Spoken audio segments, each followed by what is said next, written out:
Good afternoon, everyone. This is Jason Jacobs. I work for Wonderware East, and I'd like to welcome you to the Introduction to Prometheus webinar that we're hosting. We've got several people online, and probably more will join kind of a little later in the presentation as they come on. Everyone's line is actually muted at this point, except for myself and the presenter. So if you guys do have questions throughout the presentation, feel free to chat them into the chat, and we'll get to them at the end of the presentation and answer as many as we can. We have an hour schedule, and a couple of other things we want to do is introduce the main speaker. His name's Nick Santucci. He's from Wonderware.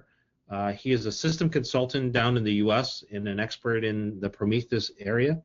So he's going to do the bulk of the presentation. But just want to let you know that there's multiple sales reps that you can ask questions to later, including myself and other sales reps in both Montreal and Ontario that can cover off. So Mark, Bruno, Danielle, Yves, or Edward, or myself can help you out in that way.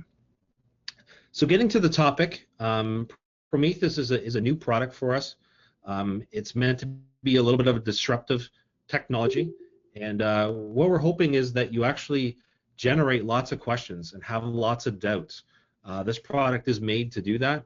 When I first saw it, I had those doubts as well, and we want you to have those doubts. Main reason is just because it is that technology that you want to see going forward. So one of the things about this product is it was recently released by Wonderware, but it's actually been around for quite a long time. It went under a different name, but we do have a large installed base specifically around in the Australia market, where we have some very large water and wastewater customers running. Pretty much half of Australia is running on this product. So it's not a brand new product for us, but just understand it's a release from Wonderware. It's got all the plugs into our existing infrastructure with System Platform and InTouch. So this seminar was mostly geared to SIs, the SI community. And the reason we wanted to introduce to you guys first is we feel it's most applicable to your business. And why is that important to your business?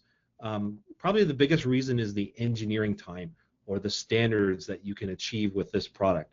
And what does that mean for you? It means a little bit less of time figuring out where your experts are. Do you have a Rockwell guy on staff? Do you have a Siemens guy on staff? Do you have a Modicon guy on staff?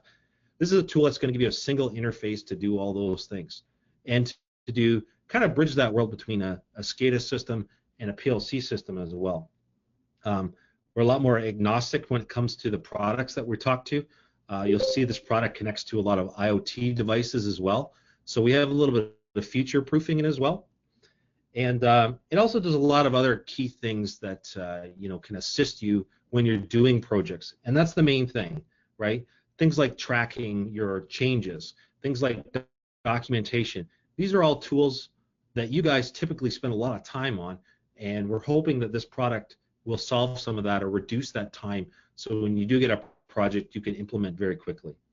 So with that said, that's my little rant at the beginning of the presentation. What I'm going to do is I'm going to turn it over to Nick Santucci. If there's any questions, please chat them into the chat room, and we'll get to them at the end of the presentation. A gentleman by the name of Fawaz Mohammed is documenting the questions, and if we don't get to them, we'll actually we'll send you out a detailed information about them. So Nick, are you there? I'm here. Okay. I guess you can take it away and go from there. Excellent. Thank you, Jason. So thank you, everybody, for spending some time with us today. Again, my name is Nick Santucci. Work with Schneider Electric, specializing in the Wonderware brand software. And as advertised, today we'll talk about Wonderware Prometheus. And Prometheus is an industrial control lifecycle management tool. So Prometheus defines, programs, and documents control systems from supervisory layer to your I/O across multiple vendors and platforms, right? So as Jason talked about, Siemens, Rockwell, Modicon, and even Raspberry Pi in the IoT world, for instance. And again, the intro also talked about standards, right? So typically when you build a motor, a motor's a motor, right? It could be a pump, a fan, but you write the code once and use many times over and over again. So you want to achieve that repeatability. You want to take the code that you wrote once and use it across multiple PLC vendors, and also have it go across into your SCADA system. Also important here is the enforcement of standards and propagation, right? So if you make a change, you want that to go down into multiple layers, right? You want to go and update your PLC, and you want to update your SCADA system. So if you created, again, let's say a valve object, and it had some HMI tags on it, and you make a change to that object, you want it to update your PLC code and synchronize up with your supervisory code. This is something that the Prometheus software does as well. Also important for your customers is that consistency across their sites, right? I've had customers that have 9 plants across the country in North America, for instance, and they've had 3 or 4 different integrators working on those projects, and you walk into one facility and the screen looks different from the other facility. Some of the PLC code is not the same as the other facility. But now when you go to do when the customer has to do his troubleshooting, it's hard to now figure out what's going on, right? So a lot of customers want that consistency across their sites. So when you debug a valve, it's the same from site A versus site B. And then for the SI and even the OEM, faster project delivery, right? So as an SI, you build up a library of valves, pumps, meters, level transmitters, and you can use these over and over again from project to project without having to constantly rewrite code and not worry about the hardware for these projects. You worry about the hardware when your customer specifies, I want to use Rockwell, or I want to use Siemens, or I want to use Modicon. Then you start worrying about the hardware, but your software will work agnostically or neutral from the hardware. And of course, when you're using code that you've already used in another project, it's already been rung out. It's already been proven, right? So now from startup to startup, your time and even stress level goes down. I've worked for SIs before, and being on site, it can be a lot of fun sometimes, right? But when you have a lot of code that you know works, that stress level and the time to completion for the FAT goes way down, right? So it's basically, again, building that library of confidence and engineering efficiency. All right, so here's kind of the traditional design going back many years, right? So you're a project engineer and you score a new job, and maybe that first job is a Modicon Unity Pro PLC. And you go and build your symbols, your comments in your letter. You build up your documentation for your different code segments, and then you also build your HMI tags, right? And you go out there and you do that project, and everything goes well. Congratulations, right? Okay, then you get the job 2, and this time your customer wants you to use a Siemens PLC, and now you have to rebuild a valve, right? So now you go and you use step 7 or TIA portal, and you build the almost same kind of code idea, but now for step 7 or Siemens PLC. So you have to rebuild your symbols, redo your documentation, or it might apply a little bit, but also do some more HMI tags. Everything's in a silo. And again, you score another project, and the customer this time wants you to use a Rockwell PLC. So you have to go in their editor now and build another valve object. Again, it could be motors and different things, but this case it's a valve object, and you have to build it again with a different software. You have to go for training, right? So it takes time, it takes energy. It's a lack of efficiency. So you have to do your symbols again, your documentation again, redo your tags, your HMI. But what if we just did this once, right? And again, you're not worrying about the hardware. You're building a asset library. So with Prometheus, we can build an asset template library and then create instances over and over again inside of your project and just reuse that code, right? You wrote the code once, why not use it over and over again? So a Prometheus asset template has everything it needs inside of it to be reused over and over again. So you do your symbolic addressing, like your start, stop, high, low, all your different things, do your comments once. You also define what we call interface tags. So your pump might have a command open It might have a travel pin alarm. It might have an interface HMI tag for current state, if it's open or closed, and a feedback. You pre-build these things right into it, and those interface tags will go and build a system platform object for you, and in the near future, even a in-touch tag database. We also have out of the box version control. This is very important for any regulatory job, maybe pharmaceutical, life sciences, or even food and beverage, FDA compliancy. So you could actually version, you might have 1.0 of your valve, and you're using that in the code, and you could actually go there and bump up to version 2 and maintain everything still at version 1, but any new valves take on version 2's shape. So you still keep validation at version 1, and going forward, your new valves go to version 2, it can be new validation, right? So we will not overwrite version 1 valve objects, only version 2 will work when you instance version 2. So you can actually mix and match versions in the same project, or go back and update a project later and maintain that version control. This is also a multi-dev environment, right? So a lot of times you fire up a typical PLC editor and it's a one-person deal, right? You just go and do your thing in a silo and you create your code. This allows you to have multiple developers in the same project at the same time, building different assets. So one person could be working on building valve objects, another person could be working on motor objects, another person could be working on flow meter objects, and basically working together in a cohesive way. The other thing here is the wizard options. And the power of these technologies is that when you build, let's say, a motor object, you can create some options that the person that uses your motor object can then choose whether it's going to be a fan, a pump, different options. So you build inside your code things that can turn on or off depending on what the person that uses your template wants to do with it, right? So you create a very comprehensive object, in this case a valve object. So you might have an option for a one-way valve or two-way valve or a three-way valve. And if I choose two-way valve, all the code for that third leg of the valve will not get deployed to the PLC. It only uses what I choose in the options dialog. Also important is documentation. It's a centralized location, so you can actually put your IO module documentation into it, your control narrative into it, your P&ID diagram into this project. Typically, you have to walk over and grab, your 2-inch binders off your shelf and kind of review things for yourself.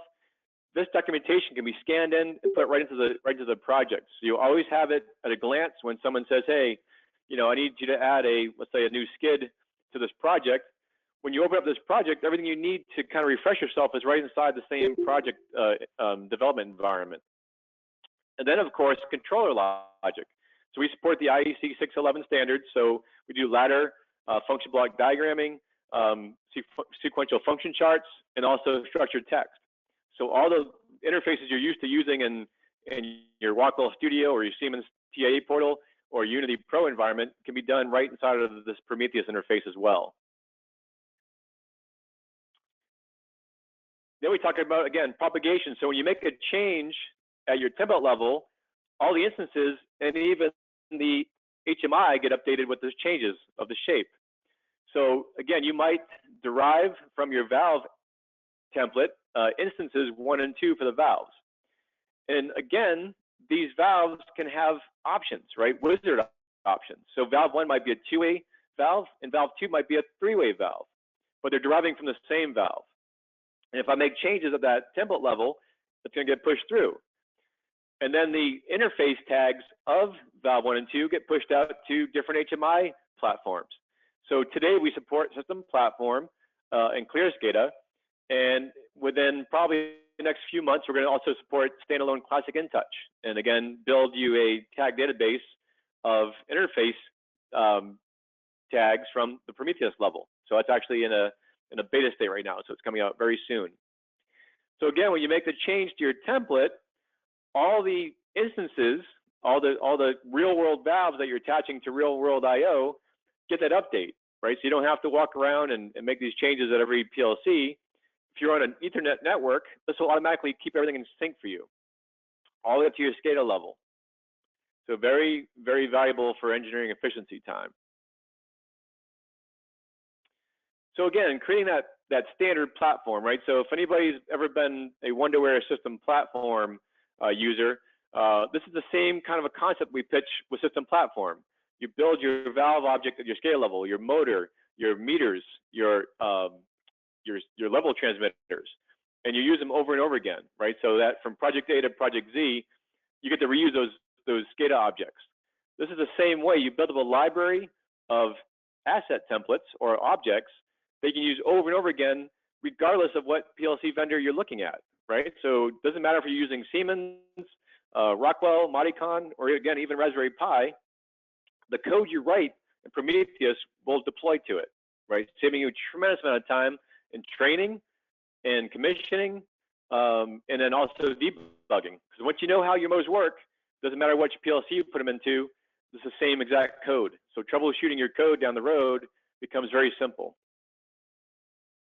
Again, the options. This is a looks like a motor object, and the designer of this object put a lot of options in there. So I can actually look at bearing temperatures. If the motor supports a bearing temperature input into the PLC, I can turn that on.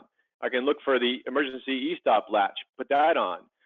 So you have your standard developer that builds the object, and then you have your project assemblers that just use it.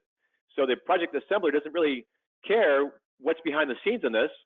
They just know that when they're looking at their process and instrumentation diagram, that it dictates that we're going to have a motor that needs these features. So as a project assembler, I just create an instance of the motor template, and I just check or uncheck certain features of that object, and that's the only thing it will enable in the PLC. So your standard developer builds these objects once, and then your people that take the P&ID and the control narrative just basically just drag and drop out what they need from the piping and instrumentation diagram, and actually build a project with pre-existing objects that have lots and lots of options. And we also do supply a library of objects out of the box. So you can either use those or not, or add to those that we already supply for you. The other cool thing about this is that when you create your asset templates, you define the contract or the interface between object A and object B. So a contact input, like a level transmitter, might supply the project with an indication of high and low. And then a pump might want an interface to a command auto request run. So you can see on the pin deck on the pump, the CAR is a command auto request run. So when I drag and drop a contact input, it might tell an integration block that, hey, I have a high signal or a low signal, and I might map that to this pump's CAR pin to tell it to turn on. And if it doesn't have alarms or interlocks, it'll actually turn that pump on. So these connectors also are smart. So when you click on one of these pins, it will tell you the things it can connect to. So you can't connect, let's say, a pump right to a PLC rack slot, right? Because that wouldn't make any sense. You need to put an I/O card to a PLC rack slot. So these connectors are also smart. So it will help you when you're building your project. Again, you'll lay it out much like you would a P&ID document, and you attach things together intelligently. So these connectors are very smart. They help you define how one object will talk to another in a standard way. And again, you can see here, this is a function block. So of course, like any good PLC editor, we'll have your add, multiply, absolute, compare, greater than, equal to, different function block library. And you can see also here that we're showing you structured text. So if you're comfortable writing in structured text, that's available. If you prefer ladder, that's still available as well. But you can create function blocks that can be used over and over again in all asset templates, right? So an asset might have one or more function blocks in it, but the function blocks can be global to any asset within the project. And we'll also tell you when someone's tampered with your code, right? So Prometheus injects the PLC with code that is managed, right? So Prometheus knows exactly what it put in that PLC. And if someone goes in there and tries to change it outside of the Prometheus environment, we will actually show you that in a diff window. So if you get that call at 2 in the morning saying someone saying that machine doesn't work anymore, which can be for a variety of reasons. You can log in with Prometheus, take a look at that function block or that asset, and go, hey, someone changed the CAR, the command auto request, to a CPI. Who did that? So you know if there's any tampering with what you downloaded to the PLC versus what you expect from your project. So again, that's out of the box. And the objects that we supply to the box, we have some built-in testing, right? So you could actually do some testing without even a PLC. So you could exercise your HMI to the Prometheus control layer without even having hardware. And of course, you can do this with your own assets as well. You just built in some simulation function blocks and then enable or disable based on an option in the option wizard. And it'll make it easier, obviously, for commissioning to be completed. Okay, so what do we support today?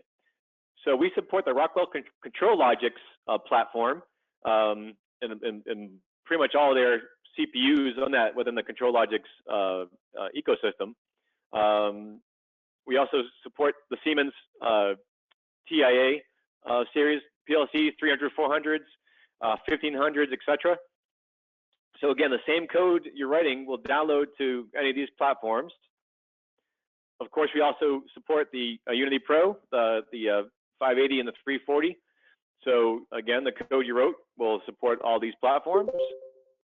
And anybody interested in using Raspberry Pis, and it sounds kind of silly, but it's pretty effective actually, because you're getting basically 8 in and 8 out for $30, right? So if you wanted to kind of experiment with this IIoT world, this industrial Internet of Things world, and put some I/O on your machine without spending thousands of dollars on it, you can even write relay ladder logic or structured text or SFCs and have it run on a Raspberry Pi, right?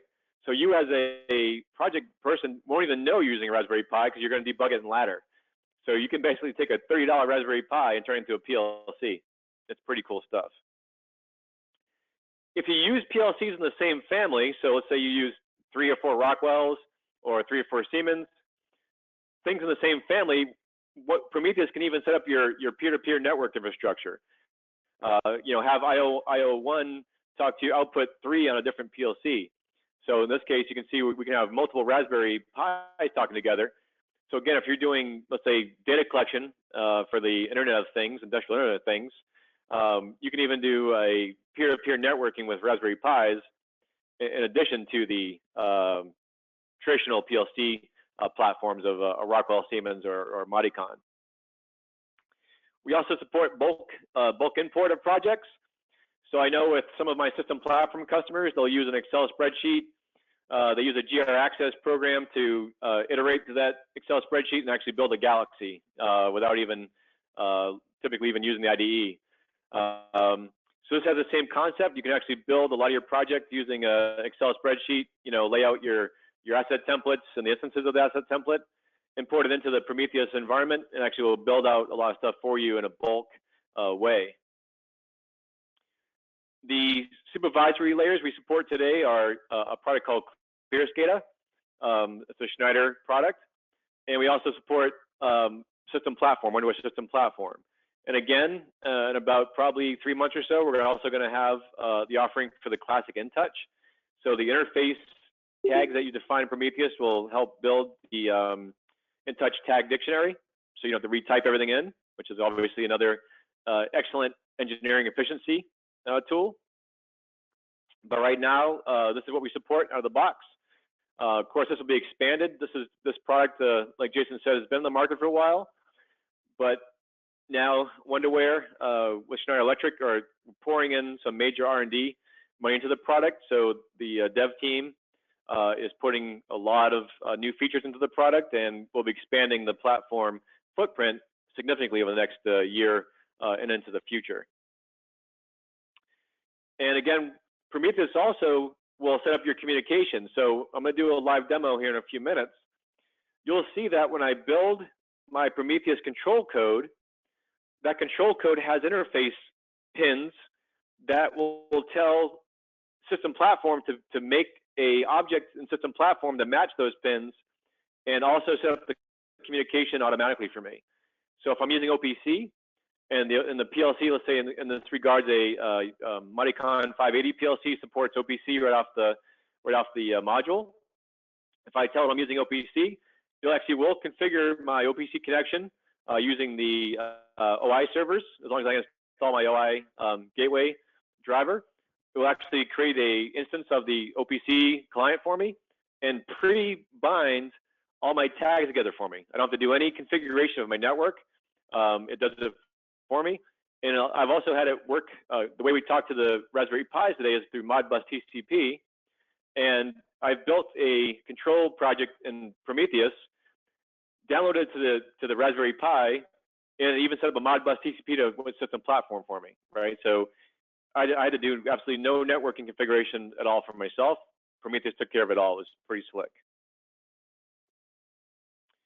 Okay, so again, when you use Prometheus, out of the box, we do provide you a library of asset templates that you can use or not use. It's up to you. You can build your own library of assets if you prefer to build your own motors and valves and meters and level transmitters, then go ahead and do that. But we do provide you a library out of the box that you can use as a reference point minimally. If not, just use it outright. Then what you do is you take your P&ID document and you drag and drop out all the physical assets that you need to control from limit switches to pumps to valves, et cetera. You simply just match it up to your P&ID, and then you'll you'll actually have an object that will kind of integrate them all together, right? So kind of a control narrative object that when high limit switch is triggered, then turn the pump on. So you basically drag and drop out your assets that have a lot of code already, but then the only thing custom you have to do is actually, again, there's that control narrative with the instances. Deployment is how we get to the PLCs, and I'll talk about that in 1 second. And what I mean by a wiki is documentation, right? So let's say you're building a cheese plant, and you're going to use a Modicon 580 PLC. So this wiki could, again, hold all the information for all your hardware, all your I/O modules you used, any wiring diagrams. You might put your control narrative into it as an HTML5 document. You might put in your P&ID instrumentation diagram in there so people have a reference to what you're trying to achieve in the project. But you can fully document all your assets, your function blocks, and everything else that is part of this project in one place. Everything is versionable. Templates, instances, everything can be versioned, version 1, version 2, version 3, etc. Checked and checked out. We track the user who makes the version changes. And you can also make what we call configurable views, right? So you can, you might just want to filter things on just looking at valves. We can do that. You can just say filter everything except for valves, and help you get the tool faster. Everything is held in a SQL Server database, so there's no secret sauce. Everything's open. You can see the tables and everything that happens there. So it's the standard SQL Server database behind the scenes that holds all your configuration. And then we start talking about deployment. We have what we call loaders. So basically, you build your project, you choose your hardware at the end of it, again, because you don't care about hardware until you have to care about hardware. All the code you write is going to be neutral or agnostic to the hardware until the very end, right? So once you choose the hardware you want to use, again, let's say in this case a Modicon, then you just simply open up the Unity loader, grab the deployment file, it's an XML file, and push it down to one or more PLCs. Very simple. The same for the S7. So if you pick an S7 PLC in your project, then you start up the Siemens 7 loader, grab the deployment file, and it'll deploy all the control code to the Siemens PLC. Same with Rockwell software loader. So this actually will load to there. And we also have a Raspberry Pi loader. So when you do your Raspberry Pi, it'll download to that. Clear SCADA and system platform. So one of the questions you might be thinking, okay, what do I need for these loaders? You mean, do I need to buy these all separately? Are they licensed separately? The only thing you need is one copy of the vendor's software. So if you're going to have the ability to use Siemens and Rockwell, then you'll need RS Logic Studio and Siemens TIA on the computer that will deploy to the PLC. So you don't need to have tons of licenses out there. We just require that you have one version of the software as vendor software, because we use the API from their software like they do. So we're not worried about firmware. If they change their API, they're going to be in big trouble because a lot of customers use the API. They use their own API.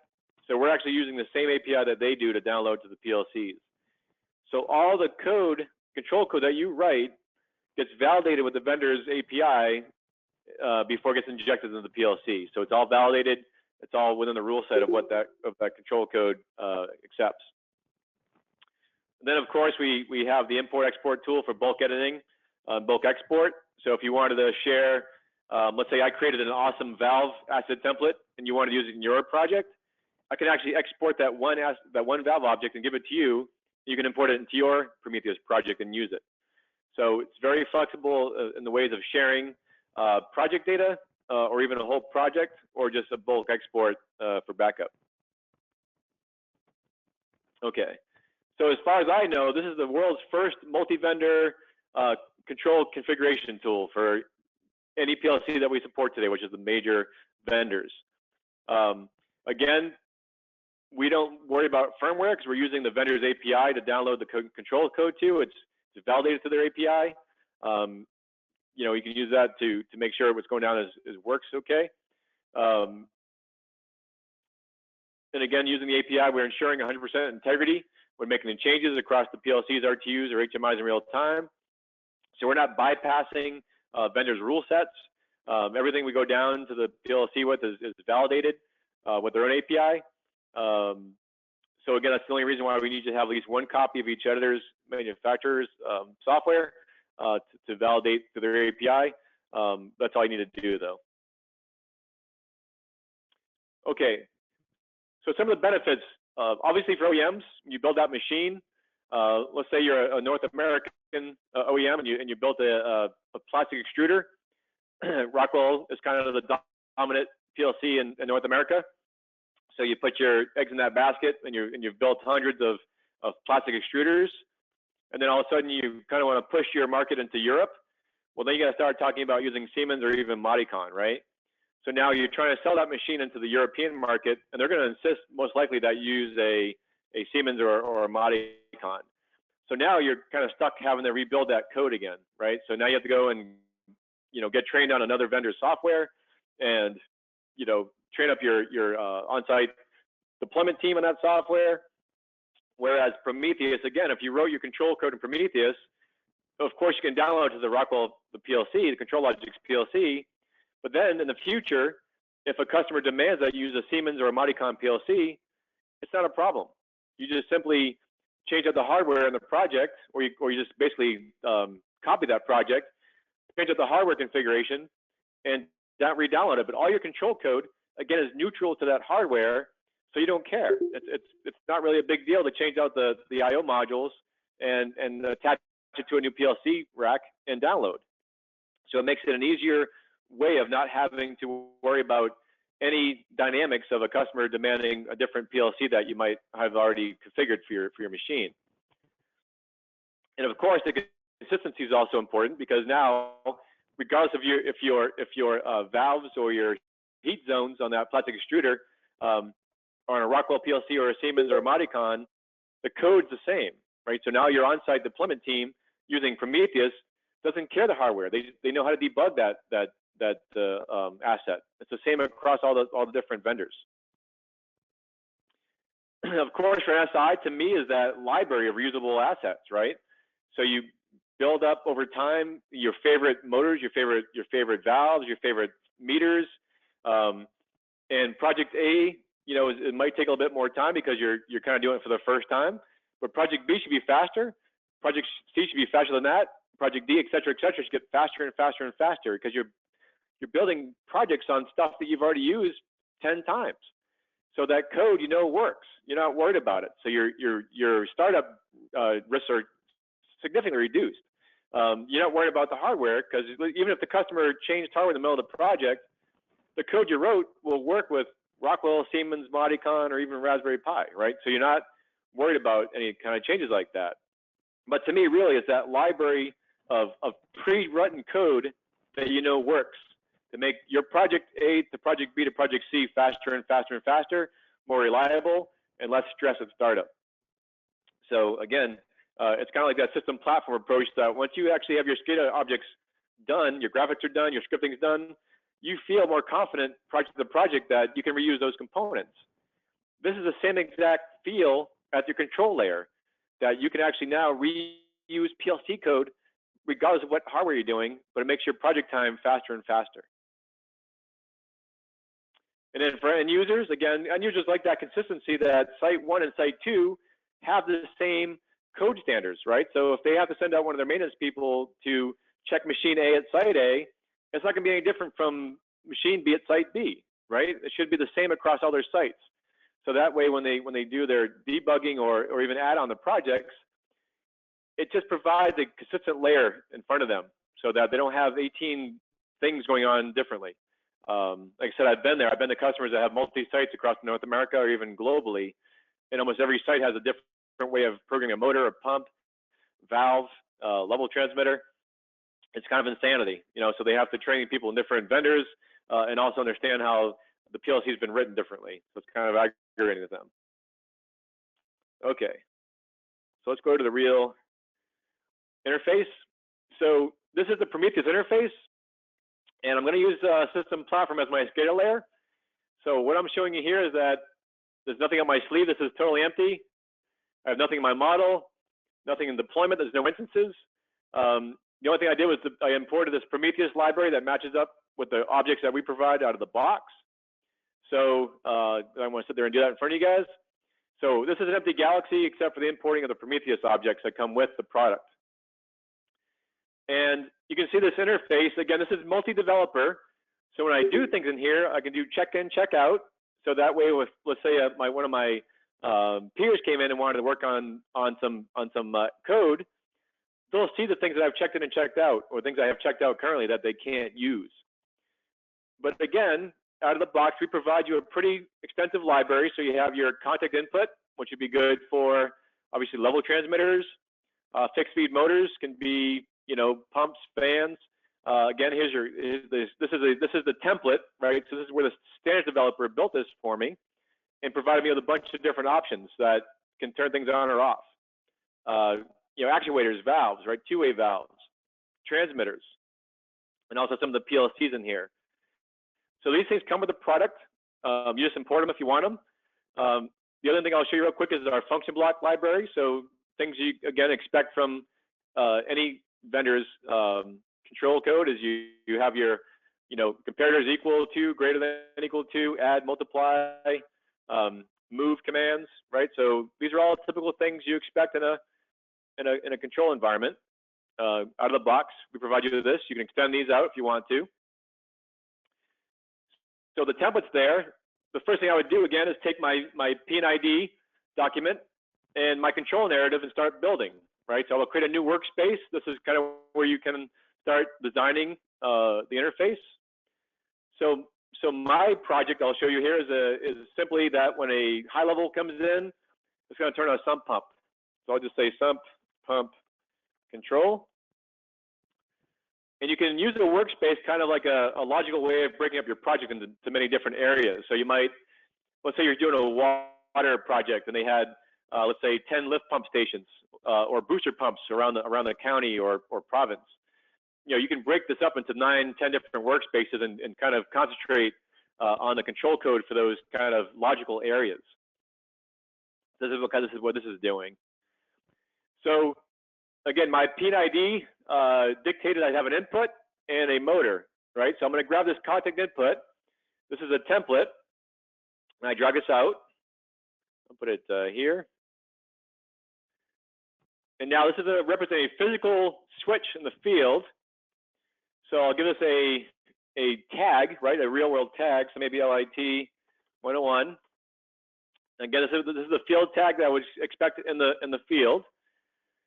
And then my P&ID also said, hey, you have a pump. So I'm just going to grab a fixed speed motor, and I'll put it here.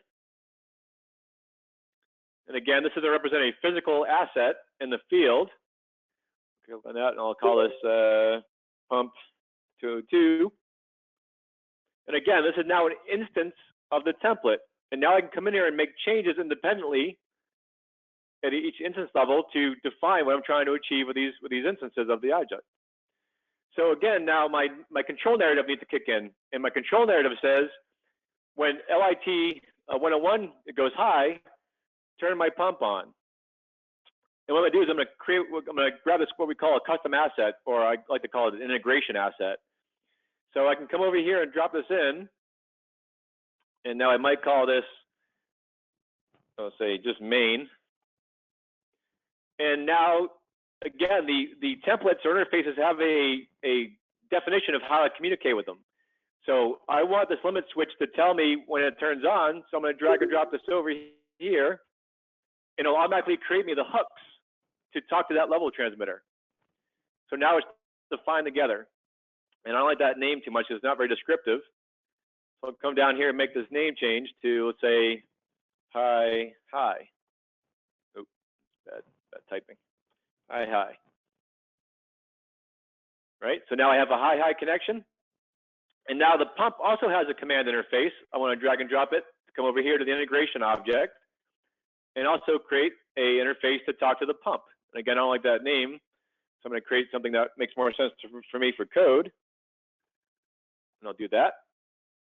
Okay, so now I have the level transmitter and the pump connected to an integration object. So this integration object is where I'm going to write my control narrative for this part of the project. So I come to my programs folder, and now I can choose to do a function block diagram if you're comfortable with that, ladder, or even SFC. So I'm going to choose ladder. It's kind of the choice of most people in North America. And again, I said when my high switch comes in, I want you to turn on my pump. So I'm going to drag my coil over, and you can see it automatically built my symbolic reference already.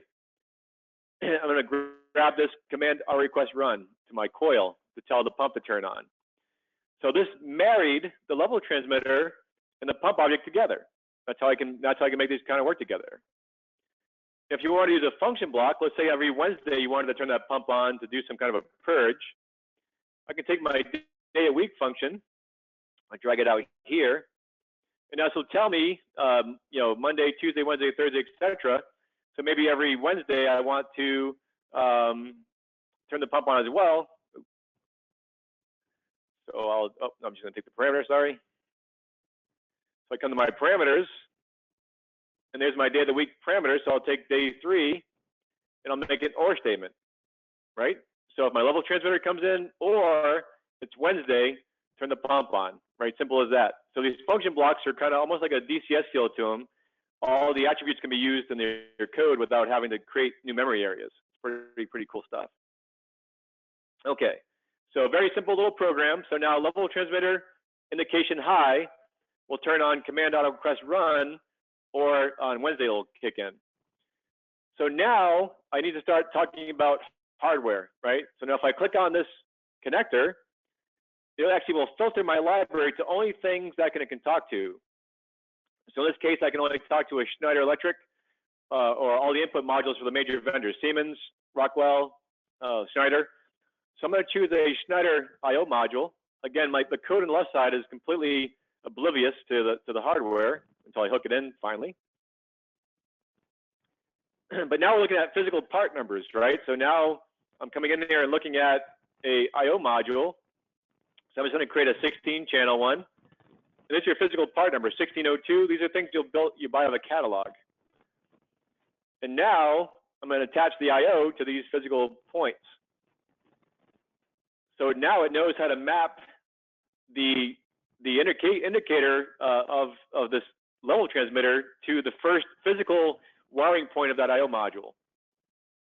And my pump has some feedback as well. So I want to know if I'm an alarm or not. So I'm going to do this to the I/O module because there's some feedback from my pump, whether or not I should run or not. So I'll map these to the input module, right?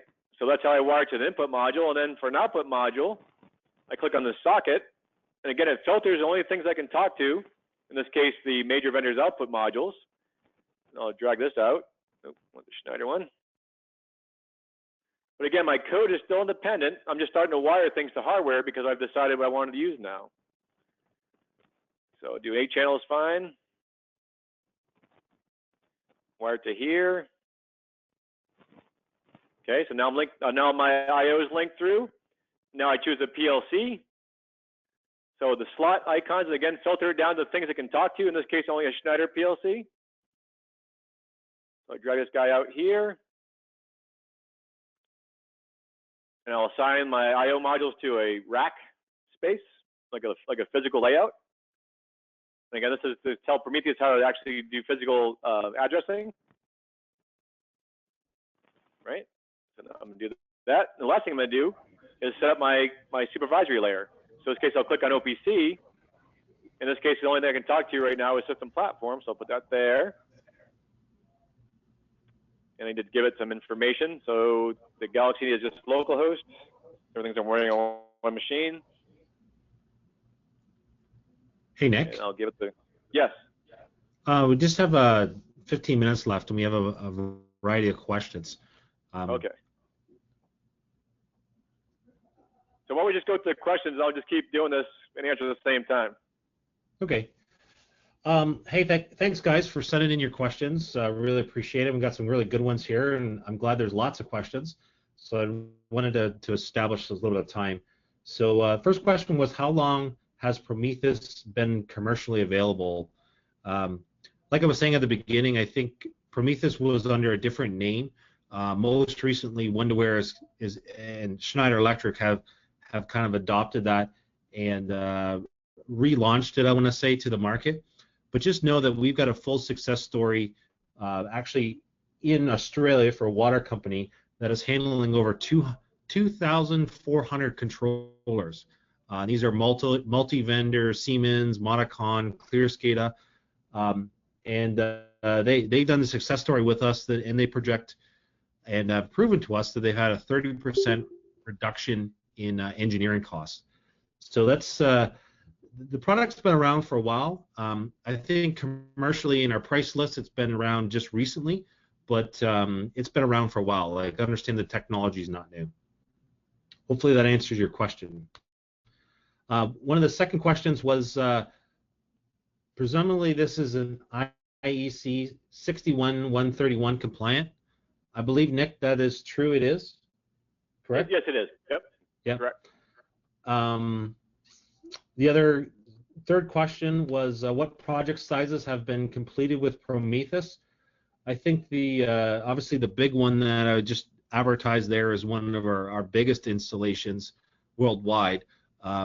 It's pretty much half of Australia's water supply. Obviously, I think it had 164 pumping stations and 251 reservoirs. So fairly large impact. I think the bigger the impact, the better. We've been launching this to many global customers. A lot of customers have a lot of interest in it that have, standards across a global perspective. So they have a plant in North America that's Rockwell, and a plant in South America that's Siemens for whatever reason. Those are the customers that are looking at it from a global standards point of view. So a lot of those kind of guys, mining companies, have also presented this too. So I think from an impact of what's been completed, that's our documented case with a success story, but there are others around the world that have been obviously done. Nick, this one's for you. Question number 4. What is the granularity of the check-in, check-out feature implemented? Project, sheet, object? I'm not too sure the exact question. But... Yeah, so basically everything in here can be versioned, right? So if I look at my asset template, you can see out of the box we give everything version 1. Obviously, you can bump this to version 2 if you want to. I can actually do a new version and control that. So I'm gonna look at my documentation. All my documentation. So you can even do your own bitmaps for your objects if you want to create your own kind of visualization. But even these are all versioned. So everything within Prometheus can be versioned. That didn't answer your question. Maybe retext it back in just to, we can open the lines up at the end if you want to verbally articulate it. Question number 6 was, is SFC language supported? I think we've reviewed that, and it is supported. Yep. I think there's no question about that. Question number 7 was how is Prometheus costs licenses? For example, number of users, number of targets. I have an answer for that. Nick, do you have an answer for that? If you I just don't, I'll know answer that we mine. do it. Yeah, I just know we do it at levels. So we have a viewer, so that's going to be Yep. your maintenance person out in the field, just looking at code, debugging. Then we have the application assembler, kind of what I did up here, dragging and dropping out the objects into a project. Right. And then we have the standards developer who comes down here and builds these asset templates. So the answer to that question was there's 3 different levels.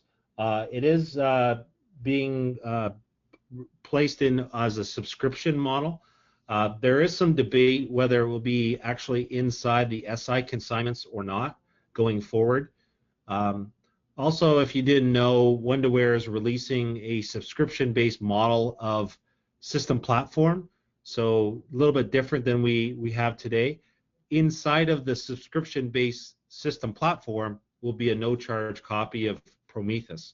That's coming soon, and so you'll be looking at that. I think the design of that is just to get it in the hands of people that need to look at it.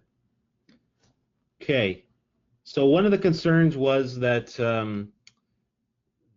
that the vendors don't obviously support third-party software developing tools. Is there any issues arise where vendors may point to the finger of Prometheus, even though it's not the root of all the problems? I think you answered this, Nick, with the API, but you can go ahead and answer this as well. Yeah, that's correct. So we validate to the vendor's API, so we're not injecting any code that they don't officially support themselves. And as well, you can still use the vendor's HMI to look at the Prometheus code. We don't lock out anything. So if you need to look at a Rockwell ControlLogix with RSLogix Studio, the code that Prometheus injects can still be looked at with using that native editor. So I think the answer there is basically they work in conjunction, and obviously we were using their loader to validate to remove the liability and things like that that would come with us telling their PLC what to do. That's right. One of the questions 8 was, do you know ISA graph? Is Prometheus compatible with ISA graph? Do you know the answer to that, Nick? I do not know. I'm not exactly sure what that is, to be quite honest with you. Yeah, I'm not sure of ISA graph as well. I don't remember. We can do some research and get back to you on that one. We're not familiar with that ISA graph, but at this point, we'll get back to you and see if that's a valid question. Question 9, does Prometheus support the configuration of all devices within the supported vendor platforms, i.e. communication, device I/O, devices, etc.? So yeah, so the ones we support will support their. We're not going to support maybe some of their very specific like stepper cards or servo cards out of the box, but otherwise we support the vast majority of the I/O modules, analog, discrete. We do set up the communications, the ControlLogix, peer-to-peer. We'll set up step 7's peer-to-peer. But when you select the ControlLogix, you're able to select the actual, the part number, so to speak, like a 32-point input card, for instance, right? And insert that on your graph here. That's right.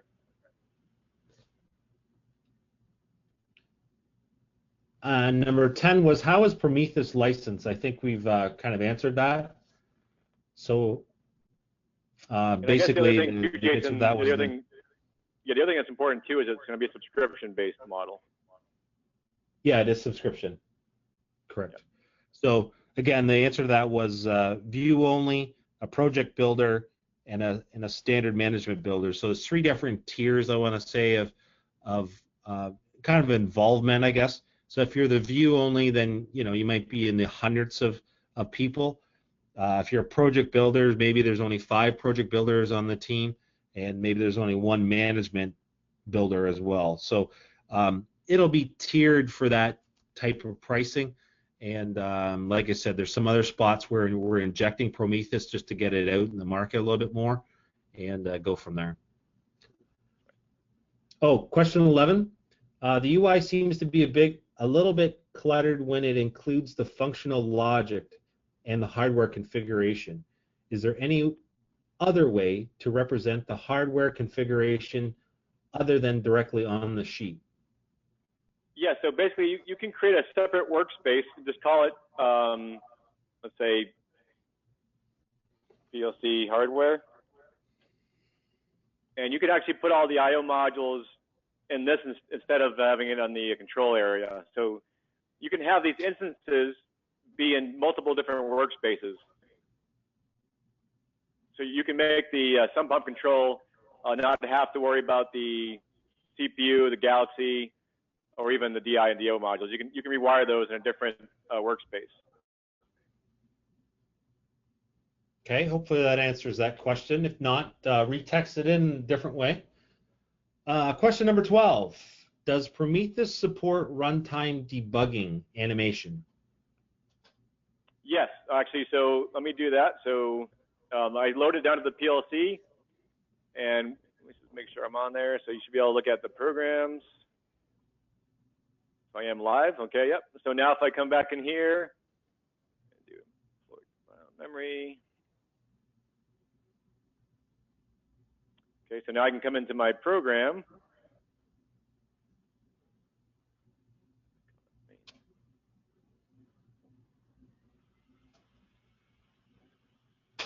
Major control program is now active like a typical PLC would be. So I can actually even come in here and force some of the force a bit values. Yeah. So that's the way to test out your functionality, that kind of thing. Yeah. And then input coming in from my own module, but yeah, you can actually, if you use a Raspberry Pi, it'll even show you relay ladder logic for Raspberry Pis online. Okay. I think that answers that question. Question number 13. Does Prometheus support PLC emulation offline? So you can build some into your assets itself. You can build some feedback into it, but I'm using the Mightycon soft PLC, Unity soft PLC.